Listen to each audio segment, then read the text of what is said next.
This is my second interview with Jacob Nordangård about AI-driven global governance, which is the vision of the global elite for the use of AI in government.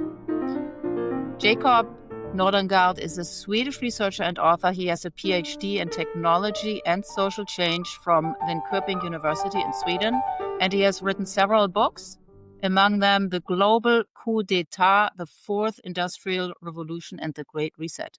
Welcome back, Jacob. Thanks for having me. So in the second interview, we will continue to talk about the Agentic State, which is a state governed with the help of partially, if not completely autonomous AI systems, so-called Agentic AI systems. Those are systems that plan, act, make judgments, make decisions. So the kind of stuff that government officials were, or rather still, are used to doing themselves. And Jacob recently discovered a very interesting white paper called The Agentic State, How Agentic AI Will Revamp 10 Functional Layers of Government and Public Administration. And this paper explains quite in detail what the Agentic State will look like and how it will differ from the state that we are used to. And then he wrote an excellent article about it on the Substack, The Pharaoh's Chronicles, and that article is called Welcome to Your Nightmare, The Externalization of the Agentic State. So in our first interview, Jacob, we didn't really get to look into the white paper itself very much, and that's really entirely my fault because I asked you to first talk about the globalist framework out of which this paper about the Agentic State emerged in May of 2025. Yeah. So what we will do in this interview now is we will read passages from the paper, discuss what they mean, and figure out what it would be like to live in an agentic AI-driven state, and what we can also do to oppose that this becomes reality. Okay, so before I pull up the white paper, do you mind, Jacob, if I briefly show a few references to the global GovTech framework out of which this paper arose? It's okay. And I'm doing this just to remind people and also bring up some new things that we didn't discuss in the first interview, but to remind people about the context of all of this. And for those who haven't watched the first interview, to give a little bit, at least a glimpse into the globalist network. I'm going to share my screen so that those who watch this can actually see it.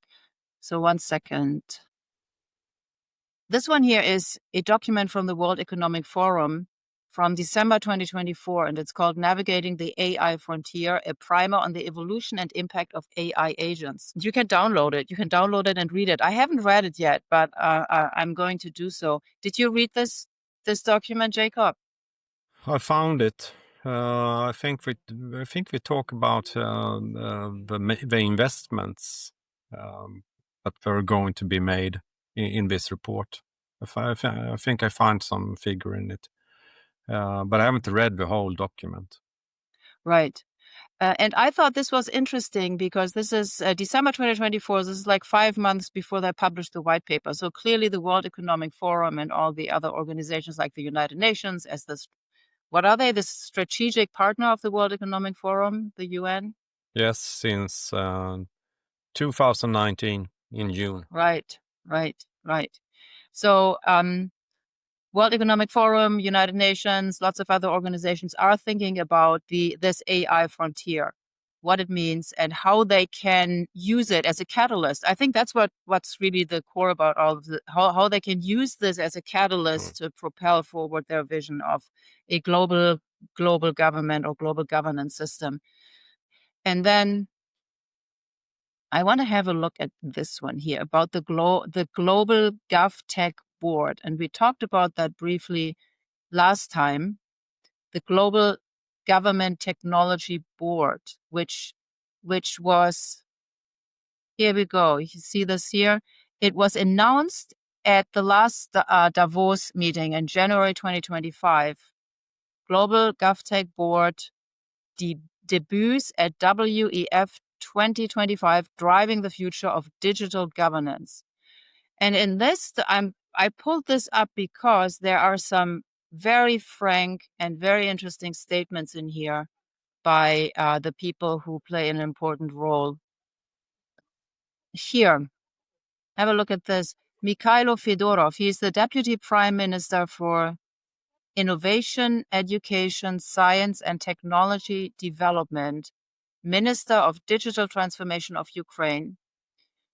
And he says it is essential for governments worldwide not only to adopt new technologies, but also to cooperate in exchanging experiences and best practices. The Global GovTech Board provides a platform for global leaders in IT and digital transformation to work together on addressing global challenges. Yeah. Yeah, global challenges. And Global challenge. Yeah, exactly. Again. And that's the most disturbing thing with this new governance system, I would say. And then we have this one here is also very interesting. This is Valeria Ionan. She's the Deputy Minister for Euro Integration at the Ministry of Digital Transformation of Ukraine. Let that sink in. So they have in Ukraine, they have a Ministry of Digital Transformation. And then within this ministry, they have a Minister for Euro Integration. Pretty interesting. Yeah. Pretty interesting. It looks to me, this whole thing with Ukraine is as if this is some sort of a playing field for them to test it all out. Exactly. And that's because they have other laws they are in war, and they can test everything without having to have the approval of the parliament, I guess. So they can just do what they like. It's perfect with countries in conflict.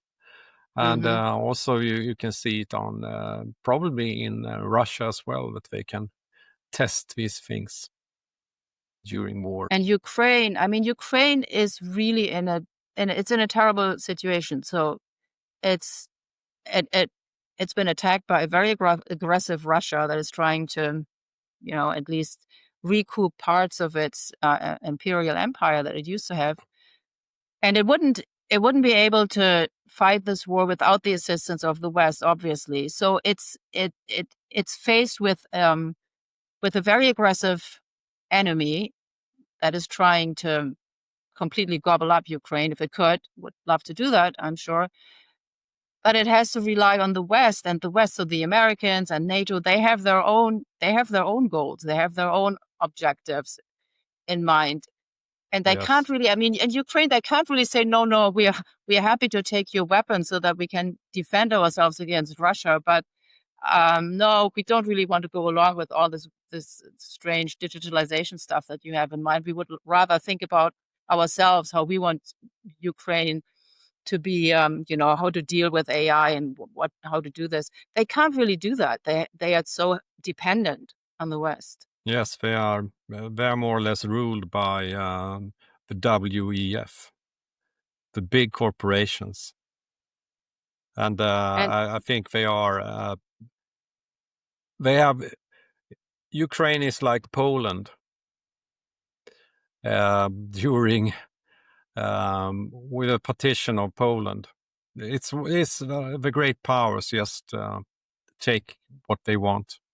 And the West has taken one part of it, Russia, the other. And it's a testing ground, and they also can give resources, the critical minerals needed to build the digital systems of the future. So Ukraine is just it's a country that have no own agency. It's completely taken over, sadly.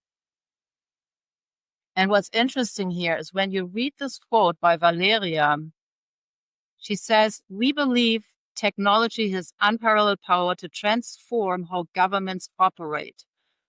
And then digitalization is the foundation of an efficient, transparent, and inclusive governance system, ensuring that every citizen can access quality services quickly, seamlessly, and equitably."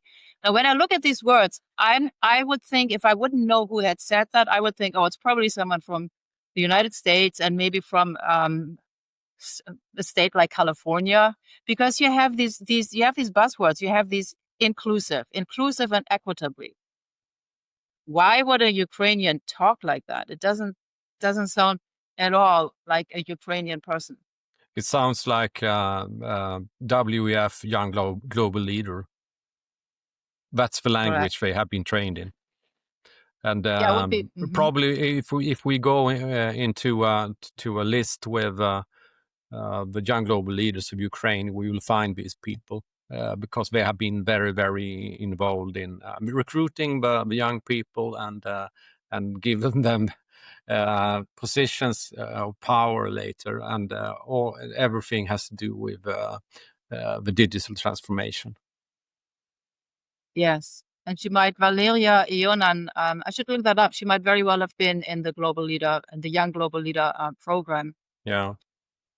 And then she continues, by embracing smart approaches, automation, AI, and innovative solutions, we are shaping, now this is so interesting, listen to this, we are shaping a future where governments become true partners to their citizens.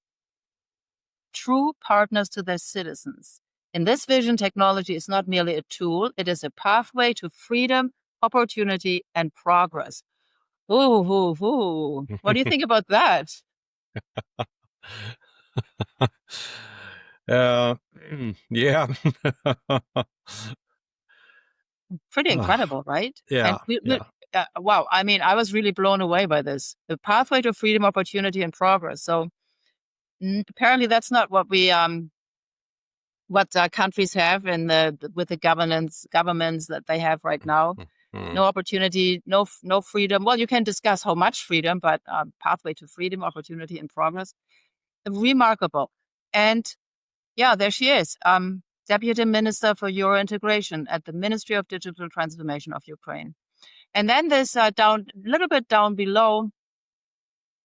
Oh, well, yeah, this is Manuel Kilian. He's the managing director of the Global Government Technology Center Berlin. We talked about that in our first interview. And he says that it is somewhat remarkable that a platform uniting government digital leaders, they have this concept of leaders that comes up a lot, digital leaders, this elite group of leaders, and now these are digital leaders that are going to tell the world how to deal with AI and digitalization and digital public infrastructure and all this. So that this platform uniting government digital leaders at this scale has not existed until now. We are pleased to make this a reality, building on the foundation of the Global Government Technology Center, Kiev and Berlin. And then he adds, with the strong support of the Ukrainian and German governments. Because this is all, this is supported, of course. This is not some sort of private initiative or something. Or, well, of course, private-public partnerships. But this is all... Yes, of course. So it's not from... It don't start with the government.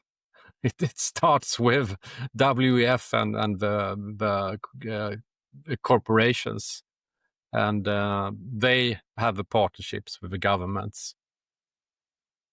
Yeah, that's probably true. Yeah, that's my opinion. Yeah, especially when it comes to AI, I would think, because when it comes to AI, governments and bureaucrats and politicians, most of them have no clue, and they're really helpless.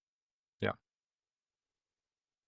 And then, what else was interesting here? Let me see. Oh, yeah, look at this down here. So this is not a quote. This is just text from this this website of the GovTech, what is it called? The stupid GovTech board. Just see. Global GovTech. Oh, yeah, of course. It's a global GovTech board. How can I forget? Yeah. It's always global. So it's a global GovTech board. But look what they say here.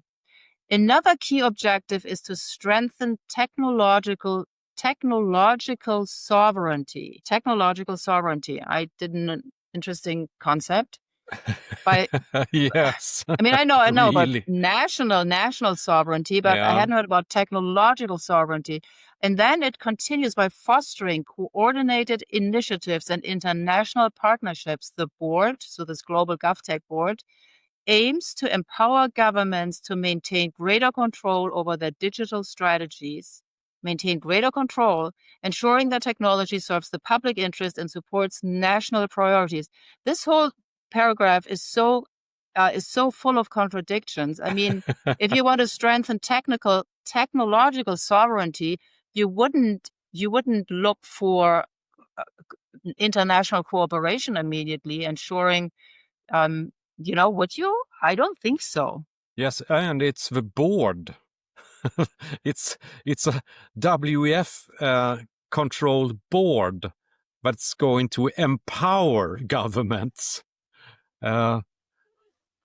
They are coming with influences and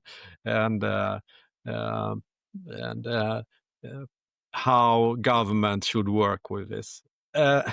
So it's not the other way around. It's not about technological sovereignty. That's Because not national. It's the technology that will be the sovereign, or what? And it's just a complete lie, because they mean the exact opposite. So this is just like marketing, so that it sounds good. Yeah. Technological sovereignty sounds good to what some politician or high official in some country, but what they really mean is the exact opposite.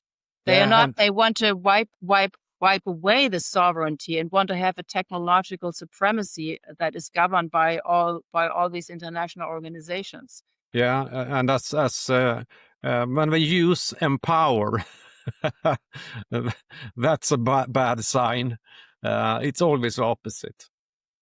They always want to empower people. No way. That means we want to control you. Exactly. And it's pretty brazen how they formulate it. The board aims to empower governments. But wait a minute, aren't the governments supposed to be the most powerful units? Oh, no, apparently not. So this board is going to empower governments to do certain things. All right. So, so very, very interesting quotes here. Just wanted to have a quick look at that. We are going to go to this partner thing, seeing the government as your partner later on, because there's a lot there, I think. But let's go to this next one here that just quickly, right. So this is, let's scroll up to see the heading. This is the global program on GovTech and public sector innovation by the World Bank Group. So the World Bank Group has this global program on GovTech, government technology, and public sector innovation. And when you scroll down, so that's interesting in itself. And when you scroll down, there are all sorts of articles you can read here. But when you scroll further down, you see who is funding this and who is in this. So the global program on GovTech and public sector innovation at the World Bank, these initiatives are financed by the World Bank's Governance and Institutions Umbrella Program, G&I. And this G&I program is a multi-donor trust fund established in 2022 with the generous support of the Chandler Foundation, the Hewlett Foundation, and the MacArthur Foundation.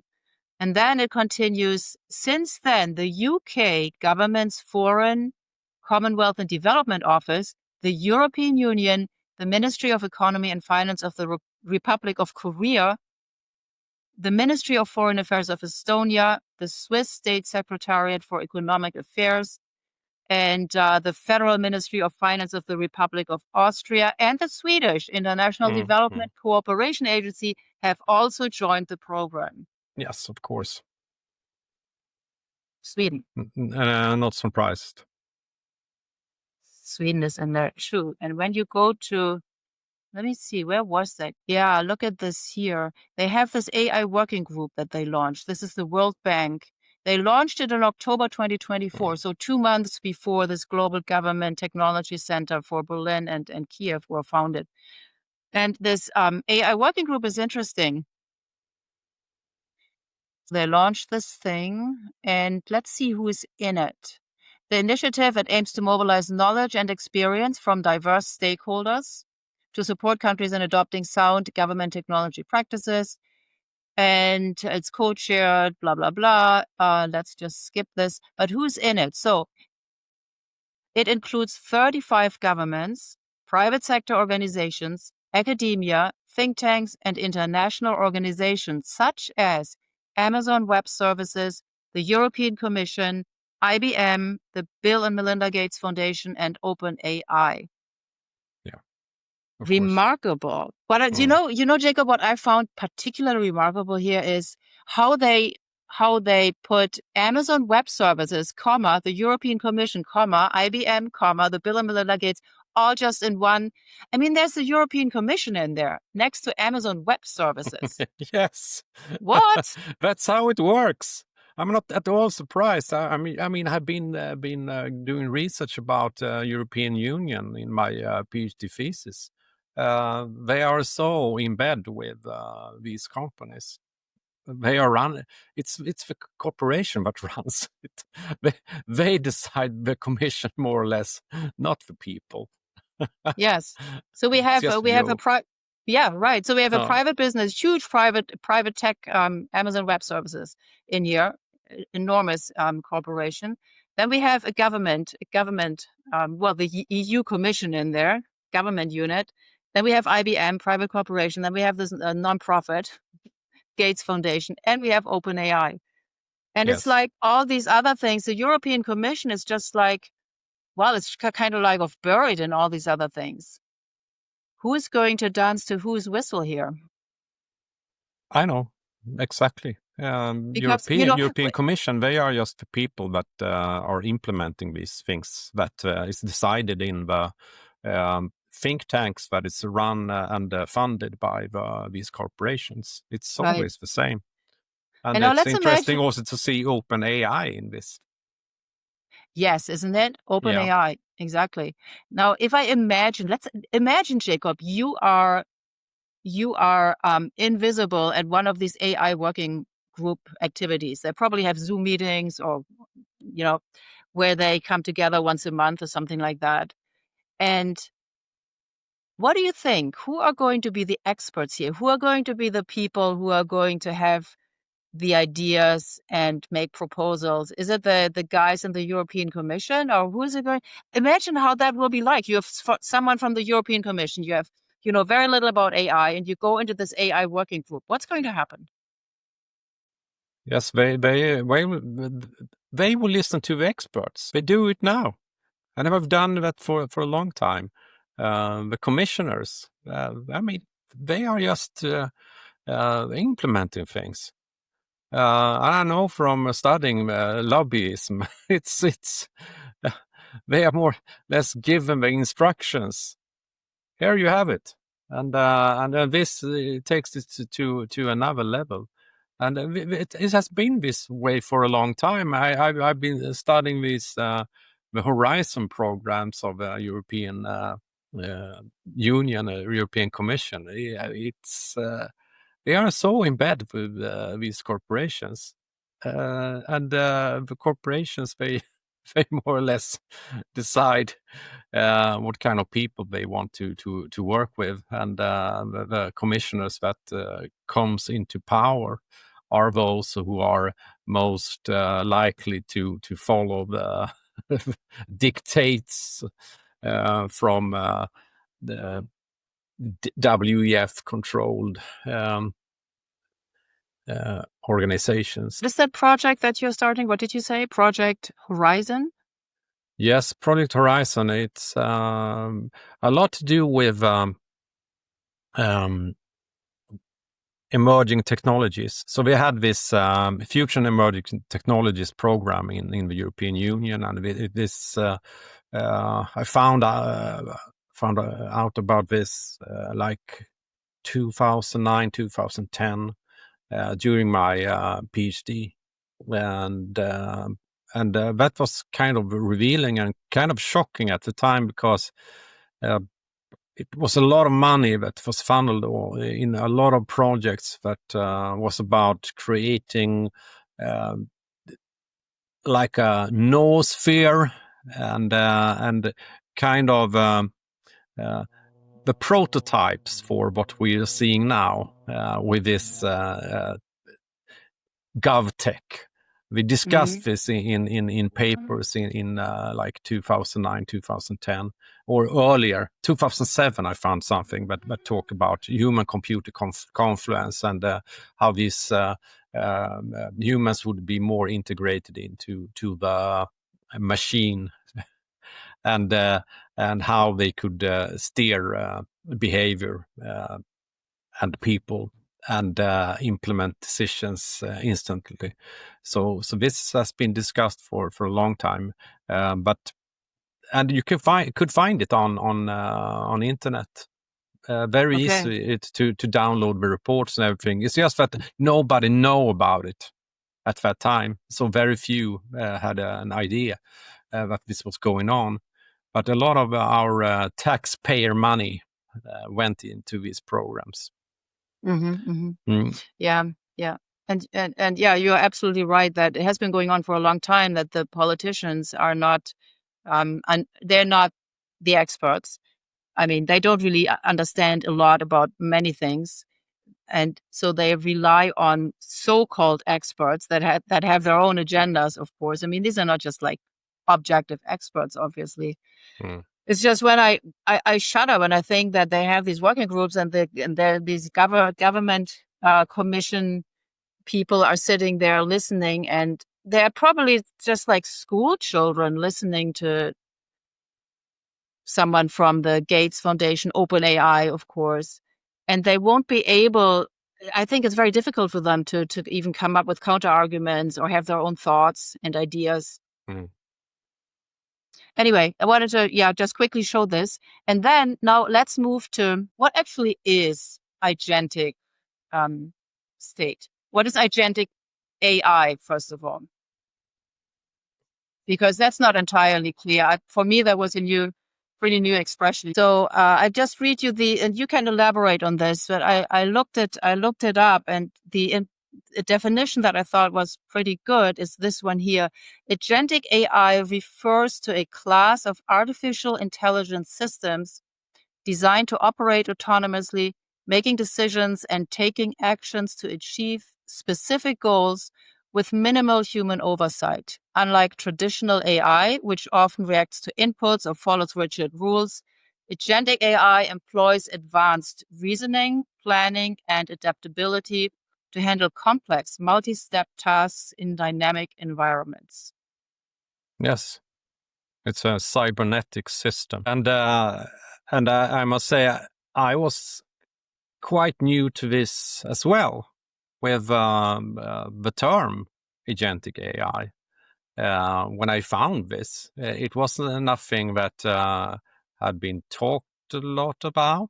But I recognized the technology from my studies about cybernetics, and I actually had responsible for a university course about cybernetics and transhumanism, and these ideas you could find them there. But at that time, it was more like science fiction.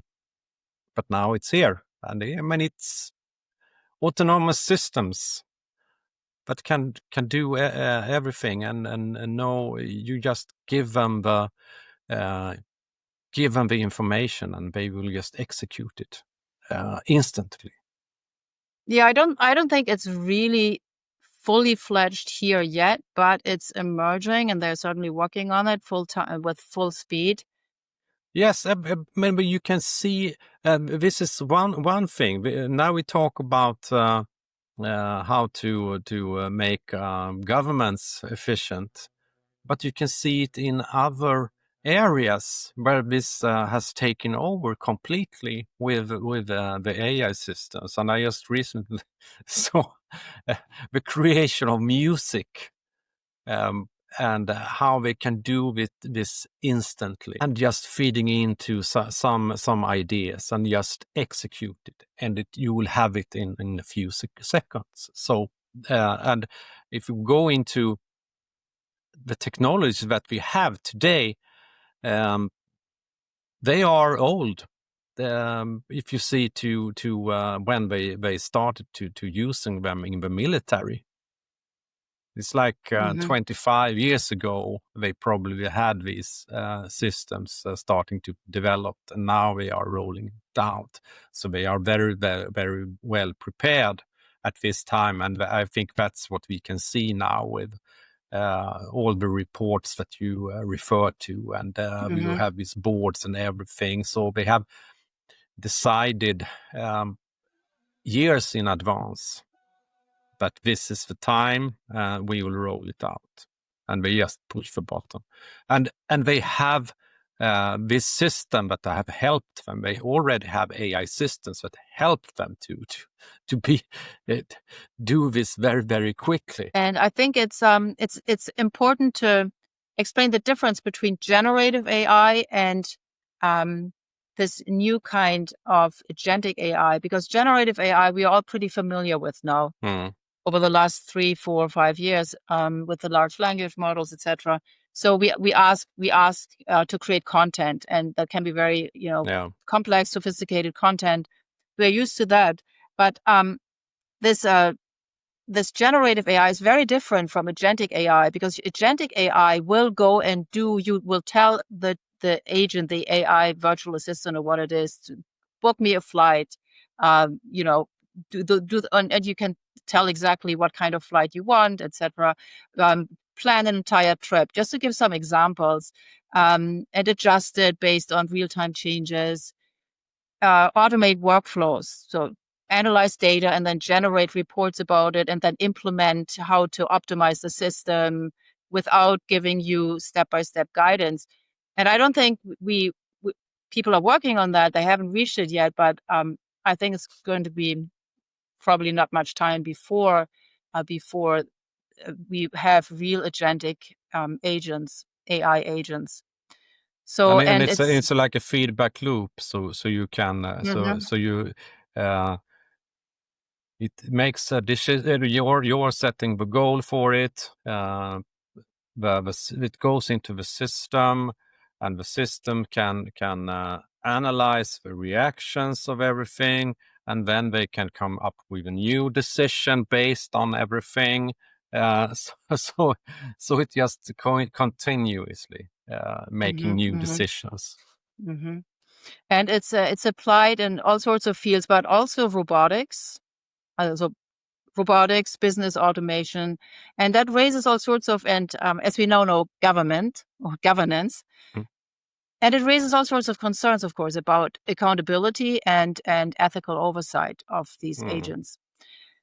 All right, so now I would like to spend a few minutes about talking about our relationship, our present relationship to our governments. So what kind of relationship do people have with their governments? Because we read earlier that this global GovTech board, somebody said, I think it was one of the Ukrainian people said, the government with this agentic AI, the government is going to become a real partner. And I'm going to tell you my relationship to my government, and then you can tell me what kind of relationship you have with the Swedish government. Would be interesting to see how we differ there with the current, what it is currently. How do citizens interact with the government? Well, let's first list some of the things some of the things how government interact with their citizens across the world. If it's a democracy, elections, right? That's one government interactions we all have, elections and voting. Then, of course, taxation, all the financial obligations that we have, not just taxation, but fees and whatever needs to be paid. Then benefits, public services and benefits, like food stamps and all sorts of, might be, if health care is nationalized, then healthcare, of course, access to healthcare, and like in the United States, Medicare and Medicaid. What else? Like applying for licenses, permits, driver's license, passports, all this stuff. There you also interact with the government. And then there's also things like public meetings and hearings that you can go to, information surveys and stuff like that.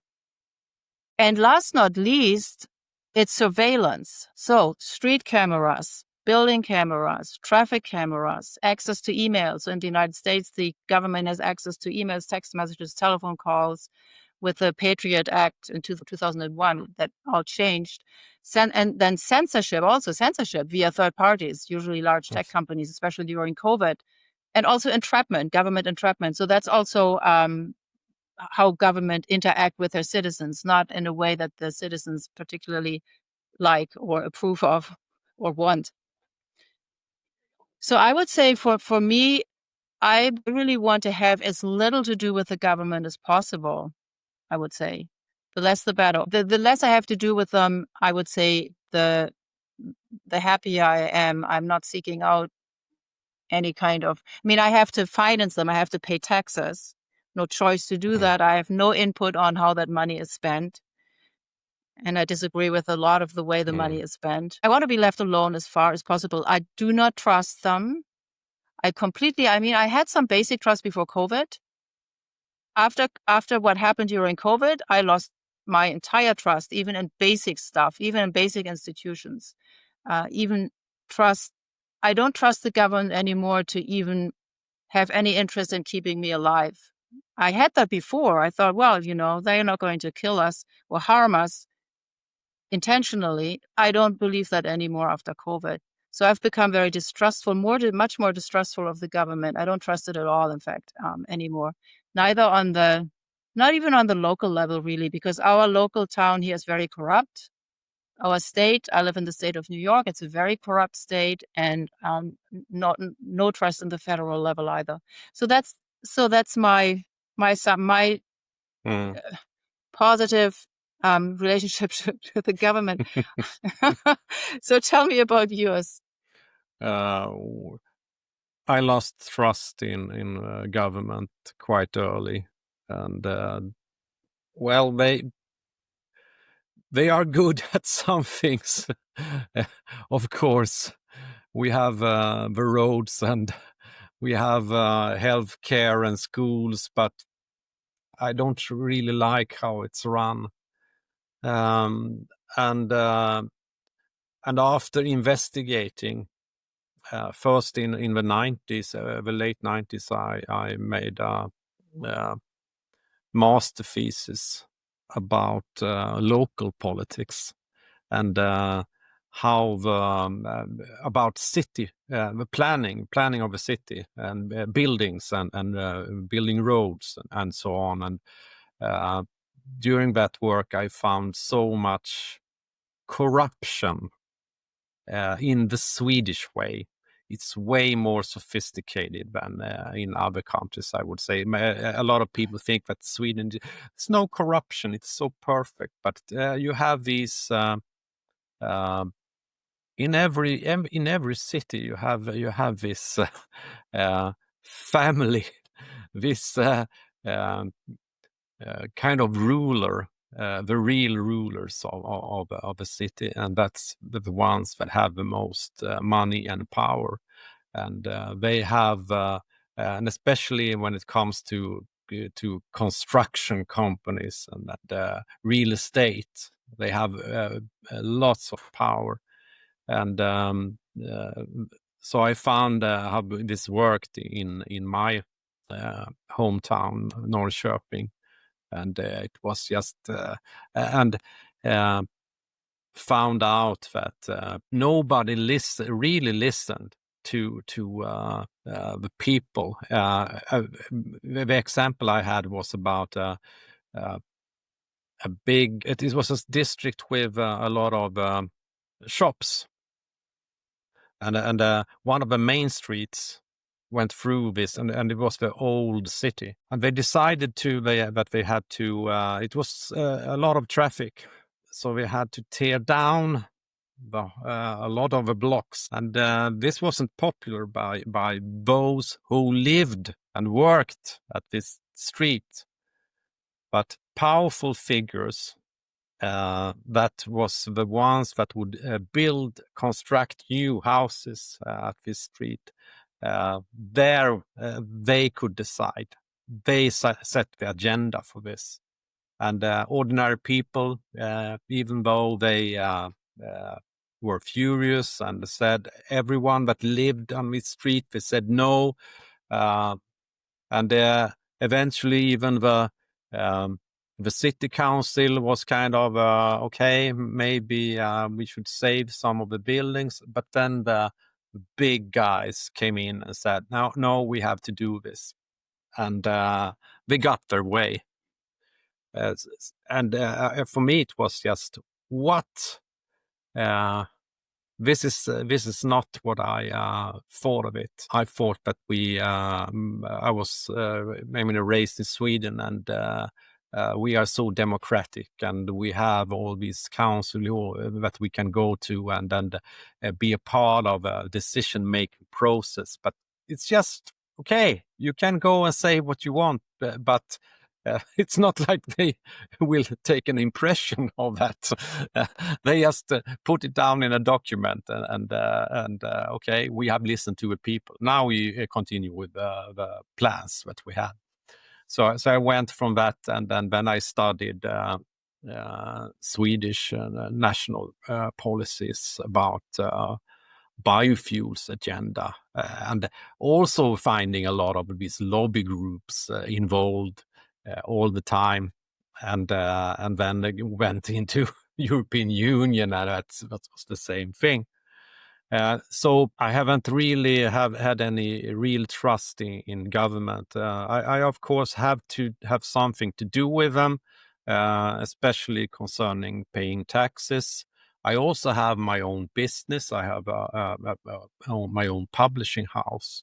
So that means I have to sometimes, but I try to minimize these contacts. And every contact in Sweden today is through the bank ID or the digital ID system. So Sweden has become very early. We got this system called the bank ID. I will show this. The bank ID. So every contact with the authorities goes through this app. And the interesting thing is that it's not the government that is operating this. You have to use it to come in contact, pay your, if you want to have contact, you go to pay things, to be in contact with authorities. They want you to use this. It's very, very hard if you are going to try another way. They have used this nudging methodology. And wow, this is really interesting, Jacob. So this card, what is the name of this card that you need to use? The bank ID. The bank ID. So but it's not government issued. This is the Swedish banks. It's their system. So they have developed it. And then it's used by the government. Wow. So that's interesting. You can see who really run the government. That's pretty incredible. When was it introduced, this bank ID? It's like 20 years ago now. First in a a small time scale. Ago. Yeah, first in a small scale. But I think like 10 years ago, it has been. You have to more or less use it. And tell me again, when do you have to show this bank ID to get access to what kind of services?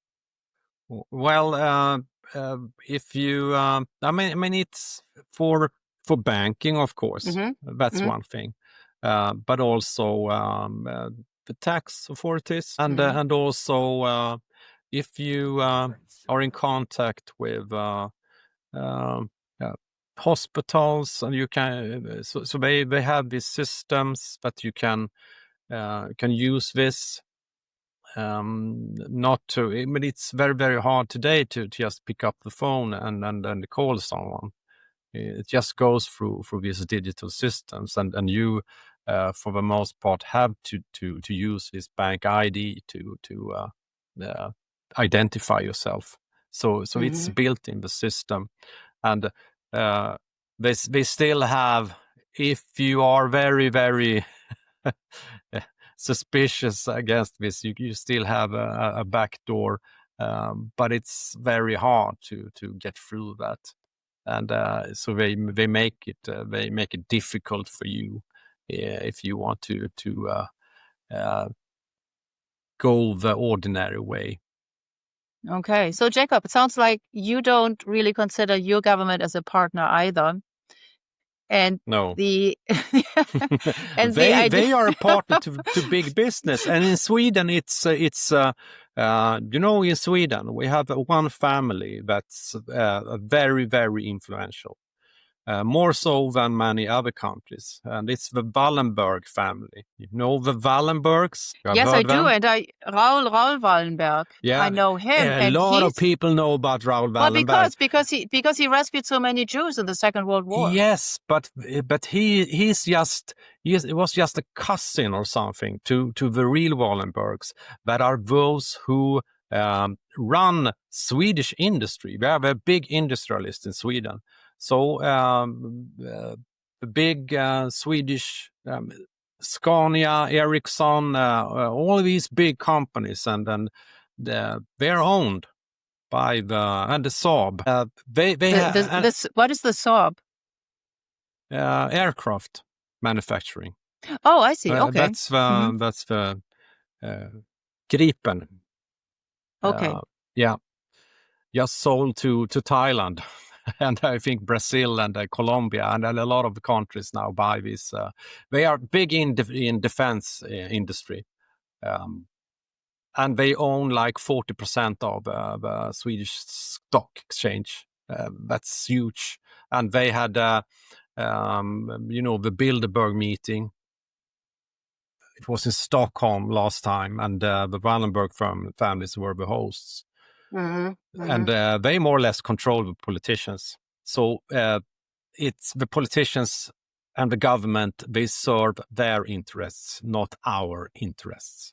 So let me ask you something. The Wallenberg family, so you said how important it is that it's kind of running Sweden in many regards. But do they themselves get into politics, or do they prefer to stay in the background? They stay in the background. They had have this motto with not to be seen. They just act in the background and make things happen. Okay. And they can call the prime minister anytime, more or less. They probably influence. They have the opposition leader in their pocket as well. And they are members of the Bilderberg Group, the Trilateral Commission, and Atlantic Council, all these powerful institutions. They are friends with the other rich families of the world. You can say that the Wallenbergs is the Swedish Rockefellers. Now, you talked about Swedish corruption. It reminds me a lot of corruption here. It's also not, it's not like you pay a big bribe to someone directly. No, it's more sophisticated like that. But it's very similar, like on the local level too, exactly what you described. And so, and you said that you don't trust the government in Sweden. Would you say that this is true? Yeah, do you have some sort of an idea for how many people this is true in Sweden? But don't trust the government? Yes. Well, people have been very, very trustworthy. It's they really. It's something that comes with early indoctrination in Sweden. So they have succeeded in this. So there's still it's a smaller group that don't trust them, but they don't know how things work, really. But this has been since... but things have changed, of course. A lot of change in Swedish society the last 20 years. So this group that is not that pleased with the government is higher and higher for each year. But you could see during the pandemic that people just obey. There were no questioning of what happened. And Sweden, of course, was very, very, compared to other countries, was nothing. But we still had rules that people followed. It was not like you got fines or something, but people just so it was you can decide yourself if you want to follow these recommendations, but people did. And so you didn't have vaccination mandates in Sweden, is that correct? yes, but people got vaccinated anyway because it's like they trust the authorities. A lot of people do that. Yeah, I read that the vaccination rate in Sweden was very high. What was it? Like 80, 90%, something like that. Yeah, it must be 80%, 85%. Yeah. I guess Okay, so. that's very Yeah. high. Okay, Jacob. So Swedish state is not your partner, but just wait. Once you're going to have this agentic AI governance, it's going to become a real partner. Kind of a frightening idea, right? And it will know what I think, and it will know everything about me because I feed it with my data. So Yes, exactly. When it can say that. Okay, so let's jump into the white paper, finally. Yeah. I'm going to share my screen. I'm going to share the white paper so we can read from it and look at it so that people don't have to read it themselves. Because, first of all, people are not going to do that, and I totally understand why, because it's not fun to read it. It's more fun to talk about it and to listen. Yeah. And so there is the white paper, and you can see here that it was was written for the Berlin Global Government Technology Center, the Agentic State, how Agentic AI will revamp 10 functional layers of government and public administration. And there are the two authors, Luukas, Ilves. He is the lead author.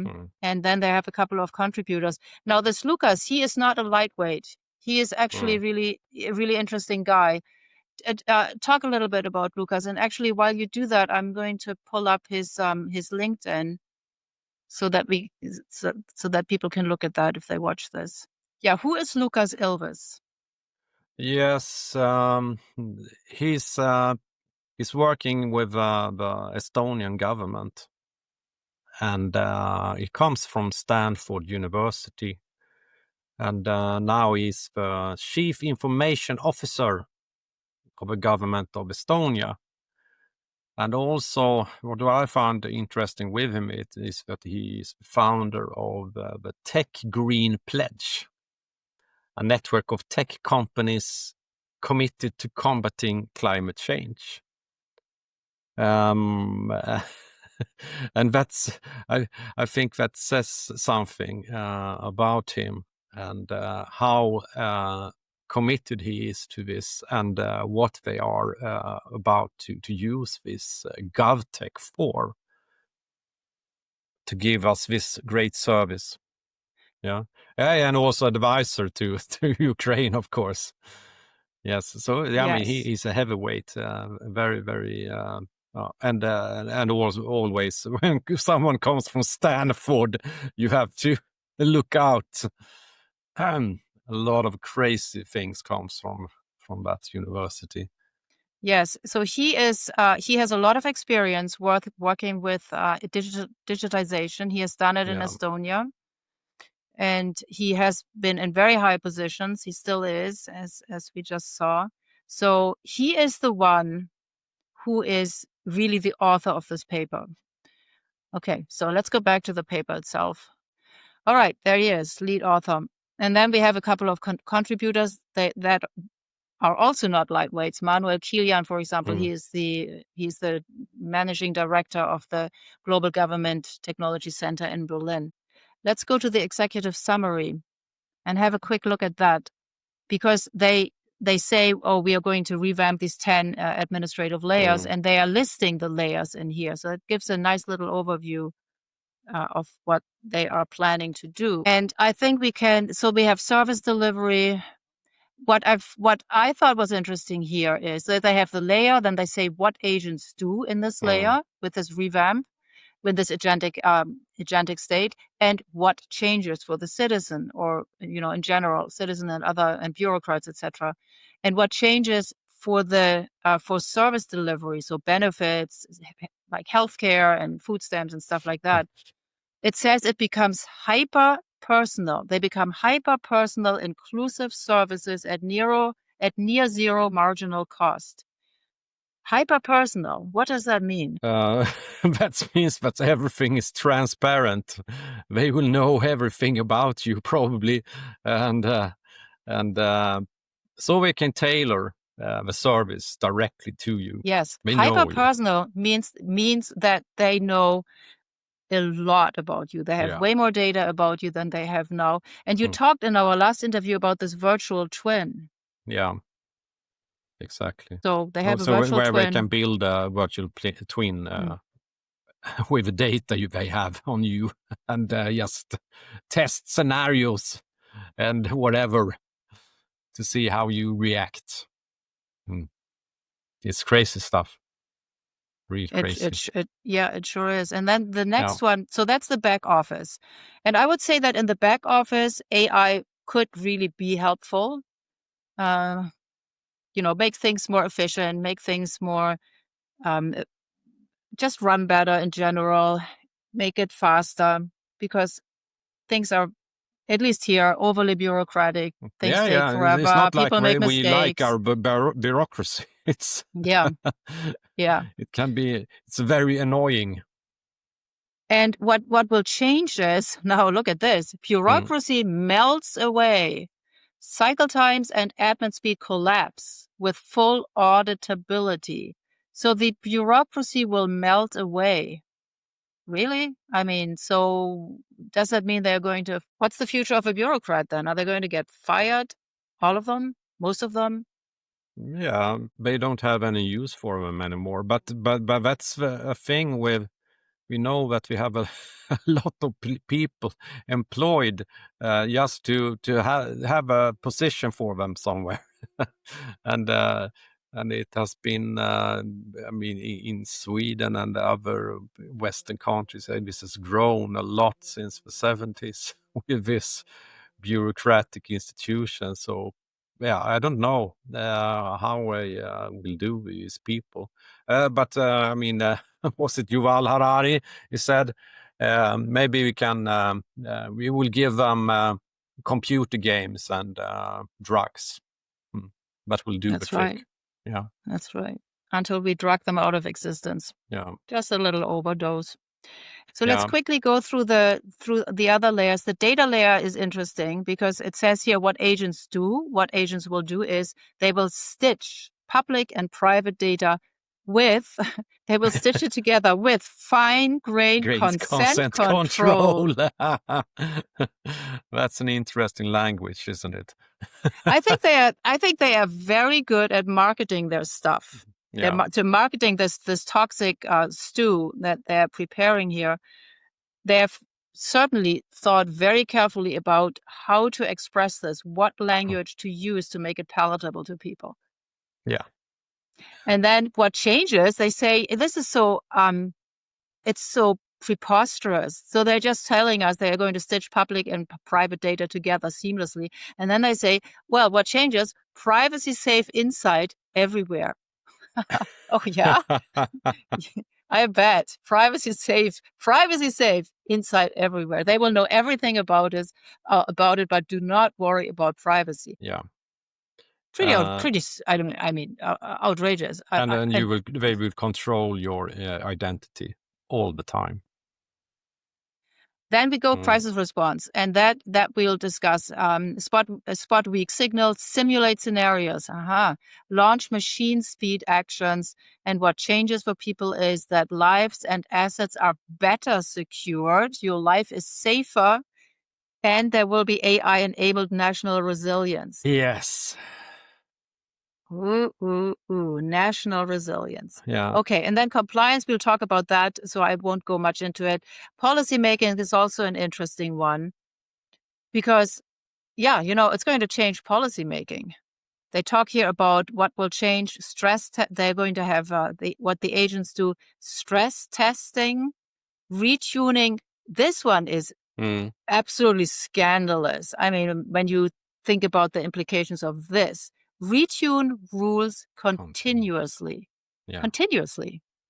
So that's they're wiping away, there are 3 words, they're wiping away our law and order system, because we are, of course, law and order AI means that agent can make it instead. Yep, That's right. So they're going to fine-tune these rules continuously based on feedback loops.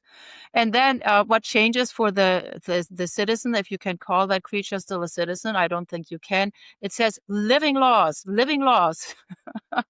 Wow, that stay precise, hit policy targets sooner, and cut societal drag. So at 8 a.m. in the morning, a particular law will be different from 9 a.m. or 10 a.m. in the morning, possibly. And you probably find out when they arrest you. And then they also talk a lot of the next layer is leadership. They talk a lot about leadership. And then some other stuff like workforce and culture and tech stack and procurement, what changes there. That's not so important for our purposes. So I suggest I suggest we start with one of the really important ones. But before we do that, I want to quickly go into this introduction. The introduction is one of the most important, one of the most revealing, I would say, parts of the entire white paper. He just goes into there like with a tank. This first sentence here, the long-standing trend. This is the first sentence in the introduction to Agentic AI for Governments. The long-standing trend of software eating everything describes a fundamental shift in which software-based solutions are replacing traditional processes, physical hardware, and even entire industries. Yes, that's correct. And then he says the rapid advancement of AI is accelerating this trend, and pushing its boundaries into areas that were previously considered to be the exclusive domain of humans. This is fundamentally altering the nature of what is being eaten. And it turns out that what he's talking about here is that AI, agentic AI, eating government. He doesn't quite dare to say it in so many words, but he gets pretty close here because first he says about generative AI with its capacity to create novel and human-like content is now eating functions that involve complex cognition, creativity, and understanding. Yeah, all correct, such as content creation, communication, software development, etc., data analysis, and so on. In many executive, academic, research-related roles, generative AI is already seeing widespread adoption, yes. And then he says AI agents take this a step further by introducing systems that can not only generate and analyze data, but also perceive, reason, and act with minimal human intervention, or as it turns out later on in the paper, no intervention. And when you go further down here, we can skip this. When he talks, he has a little subsection here, the agentic state. He says, the rise, and I would like to, tell me what you think about this. He says the rise of agentic AI will have a particularly profound impact on government and public services. Yeah, I don't know what to say about it, really. Not more than we have discussed before. Well, that's what they want, clearly. I mean, that's their wish. Yeah. I don't see any reason why the rise of agentic AI should have a particularly profound impact, particularly on government. Particularly on that, it should not have such a profound impact and public services. But that is what they want. Yeah, of course they want it. That's why they have written this paper, and they have set up this global GovTech centers and everything. So it's not quite surprising to see this in this report. And I think people, I mean, when I talk to people, many people are scared of AI and taking away their jobs, etc. They're also using it and appreciating many of its sides, but also very scared of it.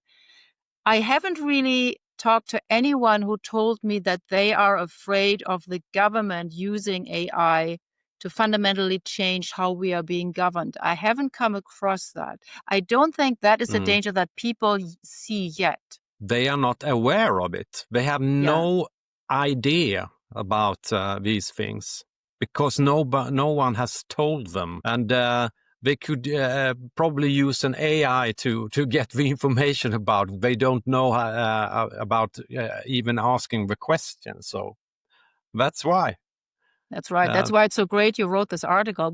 And your article about this agentic AI got a lot of traction. So people, I think this knowledge is going to become more commonplace now. And here, now, look at this here. Here he says it. He actually says it, Jacob. Look, this time. He says here, first of all, he says, Previous rounds of digital transformation have altered the medium by government functions, replacing paper forms and physical front offices with online forms and apps or portals, all correct, but have not altered the fundamental organizational structure or business model of government. Yes, I think that's also true. And now he says this time will be different. Agentic AI software will be capable of eating the core functions of government. So he's actually saying it. Agentic AI will eat government. Yeah, eat. And I think one thing that is interesting is to follow what's happening in the debate here in Sweden. We have a lot of things to do with the government officials that has doing a very, very poor job and have lost important security papers and so on. A lot of these things. And recently also even about the prime minister. So it has been a lot of talk about the politicians and how bad they are in certain situations. They are humans and they do wrong. And maybe this is a thing that will create a better governance structure. Those humans. So, and this guy, the guy knows what he's talking about. This is not just like some pie in the sky. He is a real expert. There are probably few people in the entire world that know as much about digitization and about using AI in government as this Luukas Ilves. So that's why it has to be taken really seriously. And then he says the agentic state is not simply the automation of existing processes or the replacement of human rules with AI agents, but marks a shift in the nature of government and public administration on par with the invention of the bureaucratic state in the 19th century. Yeah. All right. So that's quite a powerful opening, right? He comes in there with the drums, with the drums and the horns blaring. I wish people would just read this and take in what he's saying there. Just you only need to read really the introduction and the summary, these 10 layers that we just went over there to get an idea of what this is about. Okay, so now let's go. I would like to have a quick look at the big data. Can we do that? Page 17. Let's go to page 17, the big data layer. Here, data. Data is also one of the government's core platform offerings, right? And he writes, most governments have focused on managing structured register data, and he calls that small data. And the immense, and then he continues, the immense potential of big data has largely remained untapped. So big data, I suppose, is everything, all the traces we leave when we text, when we post something, when we do anything on the internet, on our phones or cameras that capture us. And I remember from a couple of years ago, Ursula von der Leyen, she said that we need to use this data. We have so much data. We have to get better use of it. Medical data, of course. There's so much vaccination data. Everything is being digitized. Our medical data has been digitized. That's probably similar in Sweden, I would imagine. Of course it is. Yeah. It's gone very, very far in Sweden. Sweden is, I think, a couple of years before almost everyone else, as with the bank ID, as I showed you. Oh, wow. Okay. Right. And then he says here, interesting, he says that, well, even, quote, even when the technical foundations are in place to suck up all this big data into the governments or whoever servers, many governments fail to make meaningful use of their data assets, held back by what? Gaps in leadership. Maybe there are people who object to that. Skills and mindset. They don't have the right mindset to do this. Oh, wow. What a scary person this guy is. He looks very harmless, by the way. I watched him in this tech webinar that they did about their white paper, and he looks like a harmless person, but he's a scary guy from what he writes here. Yes. I mean, he's a technocrat. And I think he only thinks in how can we make this efficient. Yeah, well, I That's think my he's more job. than I think he's more than a technocrat because he ran for the European Parliament, so he has political ambitions. He seems to be Yes, he and also this the tech. What was it called? I said it before. His tech green pledge. Oh yeah, that's right, the Yeah, climate pledge, right? That yeah, he's exactly. involved in. Exactly right. So he has ideas, but he thinks the system will fix. Yeah, he's a smart guy for sure, and he has a lot of knowledge. He's well connected. He has probably done a lot to implement this digital system in Estonia. Yeah. And so then they have this section, a vision for a data layer supporting agentic government. So let's see what that vision is. Over the past decade, AI has reshaped our understanding of what is considered high-value data. By enabling AI agents, all data and all is underlined in the document, not by me. That's not from me. The highlighting is from me, but the underlined is in the original text. All data becomes high value. Information hidden in unstructured data becomes analyzable and actionable. Wow, you don't really want to live in that world where everything becomes data. They know everything. Everything is considered high value data. They have no right to that data. Yeah, this is nothing compared to Stasi. No, nothing. No. That would be the dream of the Stasi. Yeah, or the very much Gestapo. so. And they have to employ a lot of people to get data about people. And with this system, they just have it.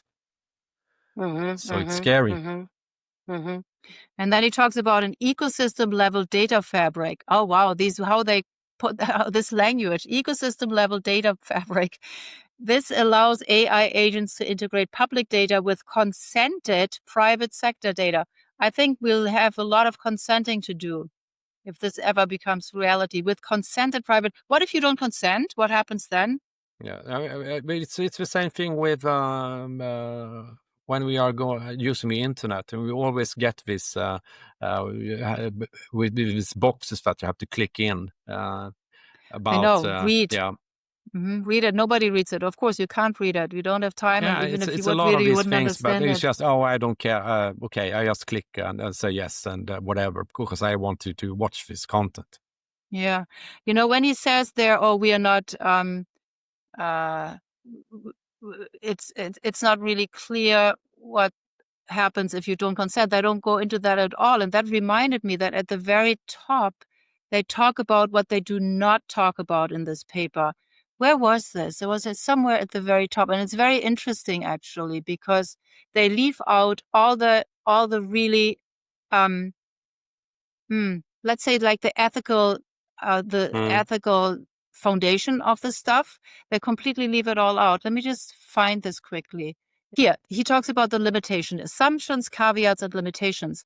And he has these very important points here that are all omitted in the paper. So version 1.0 of this white paper does not cover several adjacent but critical topics in depth. Yes, correct. They are critical. They're not covered here at all. So first of all, a comprehensive societal vision for the agentic state, including the broader economic and social disruptions AI may bring. That's one. And then the impact of generative and agentic AI on politics, on media, and the public sphere. Yes. The governance or regulation of AI, including AI safety and ethics. Also, international and global collaborative approaches to pursuing the visions outlined here. So that's interesting because it says, well, it's all embedded into this global collaborative approach. Governments are not just doing these agents on their own, as we already know from looking into this whole web. And then this one here, look, environmental, supply chain, sovereignty implications of widespread AI use. So I hope they're going to cover this in version 2.0 that's going to come out in the fall. But, I think they are probably going to be very sparse. And if they write about it, they are going to spend weeks coming up with the best terms and expressions with the language, inventing the language to market this. Because they know now that people have started to look into these things. So Exactly. So let's go back to page 17. The vision for data layer. I think these, he says here also, these real-time data flows are the lifeblood of these agentic workflows. Whoa, they start sounding like vampires. These things and enabling life insights. You know, what's Jacob up this morning? How is he doing? How is he feeling? Did he misbehave? Did he say something wrong? What are his plans? Is he planning something evil? And so enabling life insights and responsive services to be offered both by public and private actors, because we don't really make a difference anymore between public and private actors. It's kind of it's all morphing into one big blob. All right. Good. So let's go to, or is there anything else you wanted to say about data? Well, it's so much to say in this report, but it's impossible to go into every detail. In case, here's a little side note for data scientists, in case you thought you had a safe job. They're going to wipe that away. Agents as data scientists. AI agents can augment the government's limited data science capacity by autonomously analyzing patterns, generating insights, surfacing anomalies, helping to overcome the scarcity of human data scientists. All right. So now let's go to the crisis response and resilience, one of the core topics here. That is page 20. And it gets more scary here. Yeah. So how it doesn't work. Yeah, he always starts how it works today, and which means it doesn't really work the way it should. Most governments still rely on siloed command structures, manually updated dashboards, and human in the loop focused decision making. Isn't that awful to have humans in the loop making decisions? Coordination across agencies is slow. Real-time data often does not exist. Thank goodness. When it does, it is fragmented across systems. Yeah, I'm all for that. Here in this case, I'm in favor of fragmenting the data. It's underused, good, or too complex to process and act on quickly. Yes, and the Polycrisis. Yeah, Polycrisis. Where is this? Let's go to this. Vision for Agentic State Resilience. Let me see. Yeah, in the top. Here we go. Era of exactly. Yeah. So we are in an era increasingly characterized by polycrisis, so by many crises occurring at the same time. And he writes, interconnected and cascading shocks ranging from pandemics and extreme weather events to cyber physical attacks, financial instability, disinformation campaigns, and even conventional warfare. Traditional crisis management models are under strain. Threat actors are already adapting. With AI, they can automate, scale, and personalize attacks at unprecedented speed. So this is interesting because he says, I mean, first of all, he's just fear-mongering here, saying, well, we have all these crises. Well, people in world history, there have always been many crises at the same time. I don't think this is any exception right now in our time. But what he is saying is that our enemies are going to use AI. You know, they are going to do what we are going to do. They are going to use it to automate, scale, use it in their military, use it for weapon systems. They are going to develop personalized attacks at unprecedented speed. And of course, he has a point there, because, you know, China and Russia and other countries they're going to do that for sure. Yes, but if you know anything about how global politics works today and how WEF works, they work with those governments as well. So they can say that our enemy is developing this and we have to do it. But behind closed doors, they are coming together and they are implementing the same systems run by the same corporations. Like it's where it started for me with finding out about this GovTech Center, because I was doing a study of the BRICS and their connections to WEF, and they have centers there everywhere. So it's like you manufacture your own enemy. But in the end, they will put this system together. That has been the plan all the time. I mean, when you look at how the United States has made it possible for China to catch up technologically, I mean, they've basically given away all their intellectual property. You know, if you look at, there's a new book out by Patrick McGee about Apple and China, how Apple invested in China.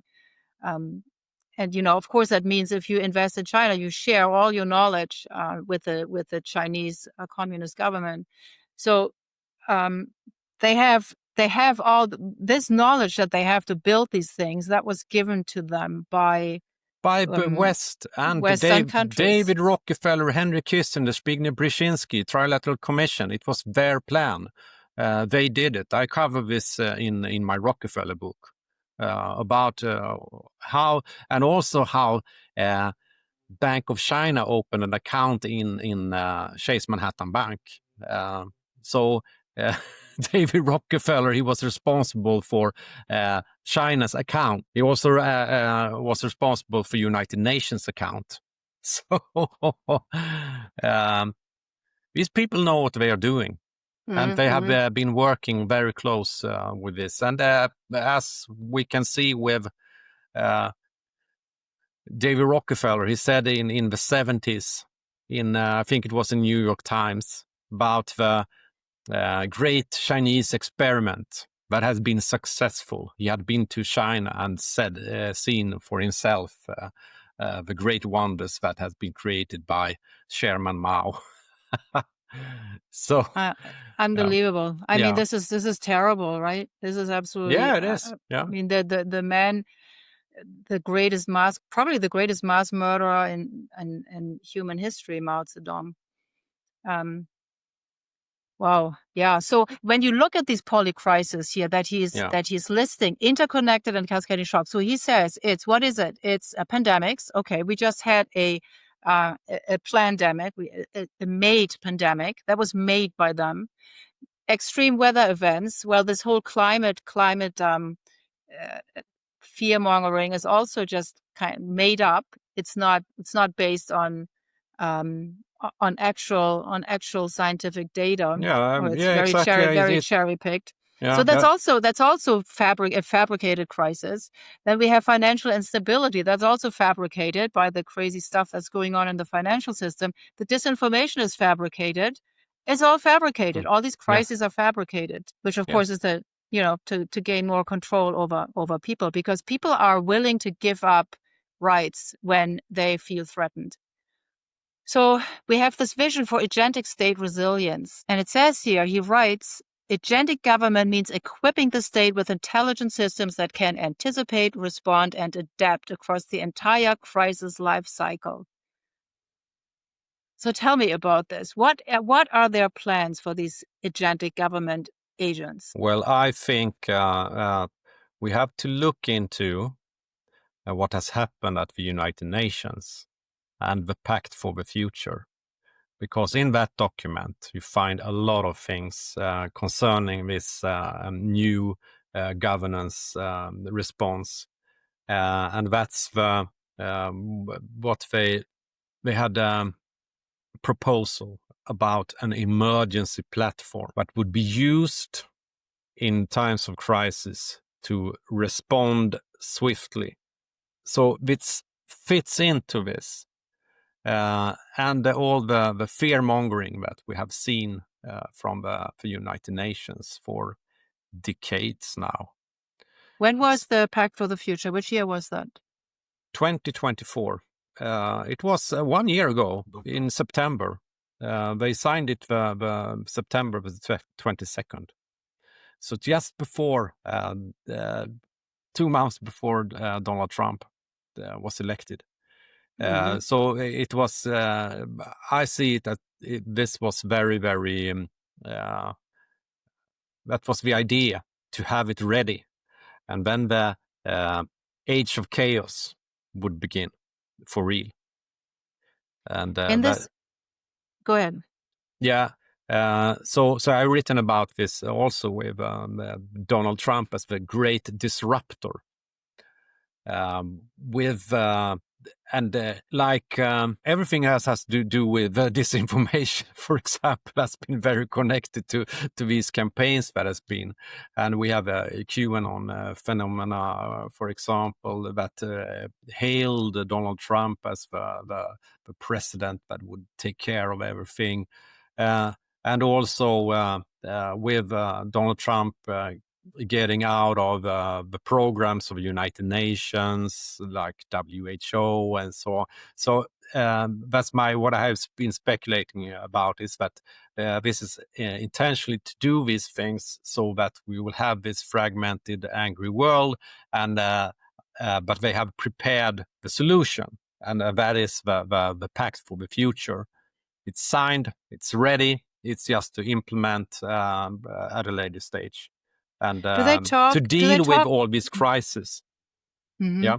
Do they talk about AI in the Pact for the Future? It's very, very important because it's a part of the Global Digital Compact. So that's one of the appendices of this report. A very important part of it, because it's essentially about a digital pact. The Pact for the Future is a digitization of everything, and creating new frameworks and new governance for the future with United Nations in its center. And has all to do with, and they discuss AI governance, how to create this ethical AI systems. And ethical for them is it's about controlling the narrative, of course, and disinformation and everything that goes against the United Nations agenda. Mm-hmm. Mm-hmm. So we have, and almost nobody, like this white paper. This white paper, nobody know about this. The Pact for the Future, even though that it's an official document, it's an international agreement and everything, almost nobody knew about it. It wasn't discussed in the parliaments, nowhere. And I followed this last year quite extensively, and looked into what the Swedish parliament and the government wrote about it. It was nothing until the last 2 days before it came a press release that now we are sending a representative to sign this pact. But no discussion, nothing about it. So that is, I think it fits very well into this agentic AI and agentic state, because that's, I actually wrote a book in Swedish called The Digital World Brain that is about this pact, and but it is the new digital regime. And I actually have also in my article, I have some graphics about how this new system will be structured according to what I have been. I read through all the material. It was released a lot of first report called Our Common Agenda, released after the pandemic in 2021. And then they released a lot of policy briefs about 11, I think, areas that this pact would be dealing with. And one of them was the emergency platform. And that's scary, because it fits so very much into what he's has written in this report. And, Jacob, this is super interesting what you're saying here about this UN Pact for the Future. And I must admit that I wasn't really aware of that thing, and I haven't read it. But you did all the reading, so maybe we should do a separate interview about that. Seems to be super important, and it fits in so well with all this AI stuff that's going on, because you said that was a year ago, so like in August 2024 that they signed this pact for the future, or in the summer of 2024. Yes, so that's why I think that it was the time they had decided before at the World Economic Forum. They said that we would have this global GovTech centers, and then the pact was signed, and then they started the program that they had prepared for a long time. So, Yes. and then they start with testing these new systems, and they can do it in Ukraine, of course, because it's war, it's a crisis. We can be assured that the Russians also will test these systems, because they can do that now. Yeah, and then so in January they announced it at the WEF annual meeting in Davos. Then the Pact was in the summer. The UN Pact for the Future was in the summer. September. This digital in September. So this digital pact. Then in October, the WEF released this AI primer that I referenced at the beginning of the interview. And then in December, they founded the Global Government Technology Center in Kiev and Berlin. Wow, so it's just like one domino piece after the other. It's just fitting together, right? Yes, so because I thought at the time when I was doing research about the pact and all the background papers, okay, how are we going to do this? What's the plan for it? And this white paper was okay. This is the way. So this book, you said you wrote a book called The Digital World Brain. Yes, it's in Swedish, but I have I've translated it to English, and I've also so I plan to release it, publish it later, and it also will be translated to German. Oh, great! So I have a German publisher for it. When is it going to come out? Probably early next year. In early next year in English first, probably, and right? then in German. Into German, okay. Excellent, good. Very interesting. So to get back to the polycrisis here. Yeah. One thing is this simulation infrastructure, and we know a lot about simulations now because of COVID, because they simulated all of COVID in October 2020. When was it? 2019. 2019. Yeah. Yeah, when the what was it called? The 201 event or something. Event 201. So event 201. So they're going to do more simulations and then test it out and then do the thing that they're simulating. And and he says here, Luukas writes, agentic models. The first sentence is important here too. I didn't highlight that, but I should have. Governments should treat simulation infrastructure as critical public infrastructure. Simulation infrastructure is now critical public infrastructure, like, I don't know, roads and trains and stuff like that, and water pipes. Agentic models, and he continues, agentic models can continuously simulate crisis scenarios across domains, producing synthetic data sets, so like fake data sets that reveal systemic fragilities. I mean, you can also, may God help us when you read this stuff, right? Yeah, really. Yeah. It's I find it very, very scary, and it gets very even scarier when you read the rest of it. More than stress tests, he continues, these simulations become generative foresight mechanisms. So they will, what they will do if everything goes according to plan, which I hope it will not, but how they envision it is they're going to continuously, all the time, they will simulate crisis scenarios, learn from them, they will reveal whatever these fragilities in the system, and then they will implement whatever it is they want to implement, if it's a pandemic or who knows what it's going to be. Yes, and there's a term for this system. And I don't know if I wrote about it in my article, but it's a Swedish philosopher, tech philosopher, Nick Boström. He says he calls it a singleton. A singleton. You have to check it out. Okay. So that is it's basically it's an AI system that defends itself from outer disturbances, and so it will eliminate everything that gets in the way. When did he come up with this expression? Ooh, could it be like 20 years ago? have it Okay. in my books.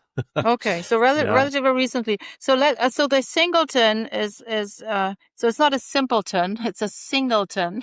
A singleton, yeah. Right. It can be a world government, but he says it could be an AI system that runs the government or the world. And of course, that's something that these people like. It's a perfect system, and ordinary people are not in the way. In governments, we have people that think. They have a heart, some of them, and they don't. They can say no, but this system will not say no. We just execute. We just do what it. Let's see what happens here, because he goes quite detail into this. Hyper-aware AI orchestrated first response. So when a crisis begins to unfold, a crisis that they simulated before and want to happen. Well, this is not the quote. This is me, commenting here. But he writes, when a crisis begins to unfold, AI initiates the first steps in crisis response before human in-the-loop structures have time to react. Yeah. That's great. I mean, that's exactly great. what I... Yeah, that's Isn't that great? That is Isn't that Skynet. wonderful? That's Terminator. Yeah. Totally. Yeah. So, and so what is already happening today in technical domains like automated distribution denial of service, DDoS, attack mitigation will be increasingly used for complex tasks. This ranges from raising alert levels and dispatching repair teams to fielding inbound help requests and managing initial public communication. These agents, and then here he says, these agents will work alongside increasingly autonomous physical systems, such as drones and robots, forming the backbone of a responsive, adaptive crisis infrastructure. Yeah. Drones, robots, they might be sent out without any human in the loop. And with this in the loop, I'm going to switch quickly to this webinar, because they had a very interesting exchange, Luukas and Manuel, during this webinar about in the loop and on the loop. Let's just go to that quickly because it's so important. 1 second. I'm going to switch over. Where do we have that? Yeah, so I made a transcript of this. I made a transcript of the entire webinar because I found that so intriguing, that discussion about in the loop and on the loop. And here you go. Can you see it? Yeah. Okay, so it's 20 minutes into the webinar, and Luukas says, people are not yet super optimistic about taking humans out of the loop, at least compared to some of the other stuff, which is probably how things will go realistically. But I do think we need to have that discussion about what it means about taking humans out of the loop. It was really interesting. When we were writing the paper, I wrote, so he's the main author, but Manuel would kind of edit it and make suggestions and corrections. I wrote humans on the loop a few times, and Manuel Kilian, the director of the Global Government Technology Center in Berlin, Manuel corrected it to humans in the loop. No, says Luukas, no, we are talking to humans. We are talking about humans on the loop, which is a very different process. And that's something that's going to be legally challenging, but also institutionally very uncomfortable, because he's talking about taking humans out of the loop. So this on the loop, I guess what he means here is, he says this. He says here, Manuel says, can you define this? What is that on the loop? And he says, basically, human in the loop is that there is a step where the human has to do something sort of human. Unbelievable. It could be as simple as pushing a button or pushing accept. The idea of human on the loop is that the process is running and there is human supervision. So a human can step in, can pause it, can change it, but basically it can be fully functional without any human intervention. And then he says, we already have some of that. I'm sure that's true, but in certain contexts, it might be okay. And then he says, and the question is really going to be when and how do we remove humans when there is some kind of judgment involved? And so that's, I'm quoting him here. Clearly there can be areas where that never happens, at least within our current governance setup of, rule of law and democracy. But there might be areas where we actually start taking those risks. Yeah. So on the loop, the question is, he says it, when do we kick these humans that are still sitting on the loop? When are we kicking them off the loop completely? And it's not compatible. I mean, he says it's not compatible with our current governance setup. It's not compatible with the rule of law and democracy. But, he still thinks it's worthwhile looking into that and start taking those risks. So, he wants to go ahead and do this. Yeah, he's a believer.